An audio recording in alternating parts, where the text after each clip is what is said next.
আজকে তোমাদের জন্য নিয়ে এসেছি কাবাবের রেসিপি। তো কাবাবের রেসিপি তোমরা অনেকে অনেকভাবে করে থাকো, তো আমি সম্পূর্ণ আমার মতন নিজের রেসিপি তোমাদেরকে তৈরি করে দেখাবো। তো চলো দেখা যাক রেসিপিটি। কাবাব তৈরি করার জন্য প্রথমে আমি বোনলেস চিকেন নিয়েছি, তার সঙ্গে একটা গোটা পেঁয়াজ, কাঁচা লঙ্কা, আদা রসুন কুয়া, তার গোটা জিরে কিছুটা,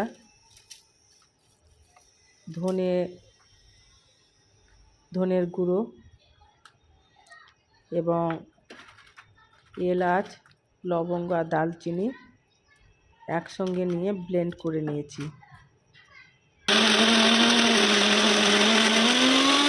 আমার ব্লেন্ড করা হয়ে গেছে।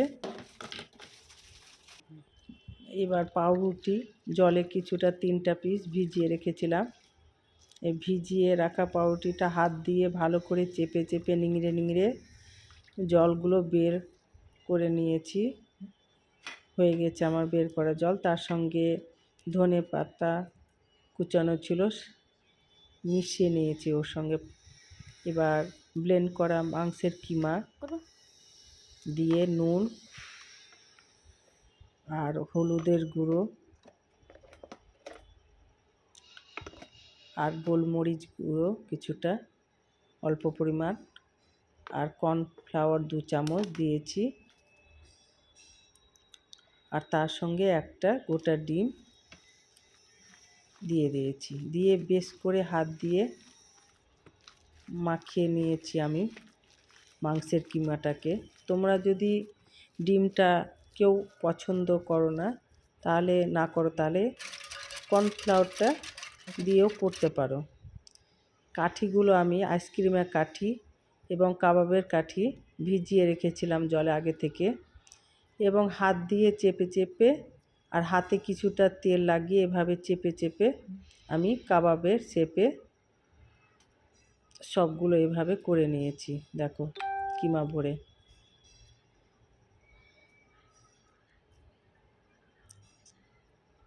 সবগুলো এইভাবে করে সাজিয়ে রেখেছি। এবার আমি গ্রিল ছিল আমার কাছে, ওই গ্রিলে আমি কাবাবগুলো একে একে সেঁকে নিয়েছি।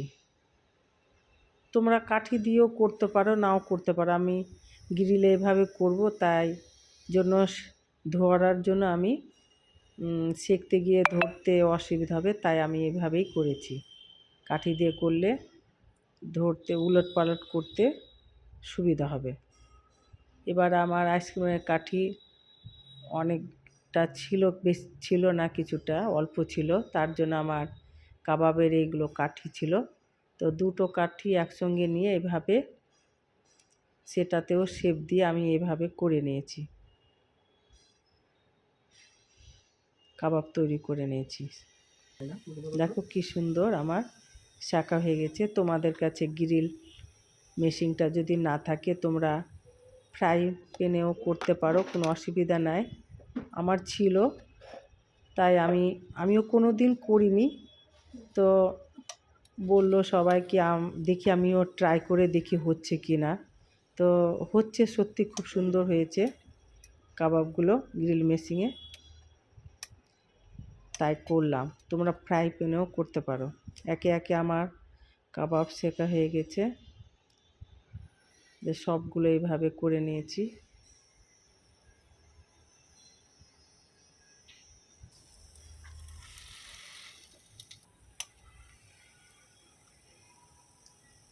একে একে সব কাবাবও আমি সেঁকে নিয়েছি। এটাতে শেখাতে আমার কি হবে, গ্রিল করাতে একটু চ্যাপটা চ্যাপটা হয়ে যাচ্ছে, আর ফ্রাই প্যানে করলে গোল গোল শেপেই থাকবে। এটাতে একটু ওই চাপ দেওয়া হচ্ছে কি না, সেই জন্য এই যে মাঝে মধ্যে আমি তেল ব্রাশ করে নিয়েছি। আর যখন এই গ্রিলে দিব তখনও আমি তেল দিয়ে ব্রাশ করে নিব সবগুলো। এই তেল যখন শুকনো হয়ে যাবে আর অল্প অল্প তেল দিয়ে ব্রাশ করে নেব এই যে কাবাবের গায়ে।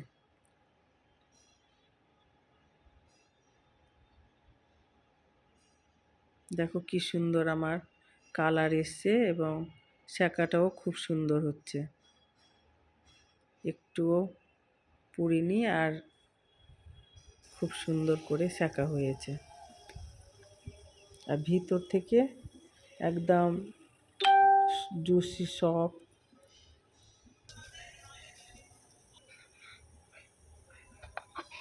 এই সবগুলো আমি কাবাব এভাবে সেঁকে নিয়েছি।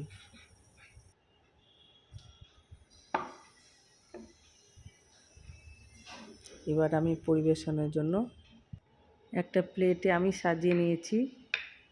কাবাবগুলো আমি গ্রিন চাটনি ও টমেটোর সঙ্গে সসের সঙ্গে পরিবেশন করব। দেখতেই পাচ্ছ কত সুন্দর হয়েছে কাবাবটি। তো কাবাবের নামটি আমি দিয়েছি কাঠি চাকলি কাবাব। অবশ্যই তোমরা এই কাবাবের রেসিপিটি ট্রাই করিও। আবার হাজির হয়ে যাব অন্য কোনো রেসিপি নিয়ে। ততক্ষণ পর্যন্ত ভালো থেকো, সুস্থ থেকো।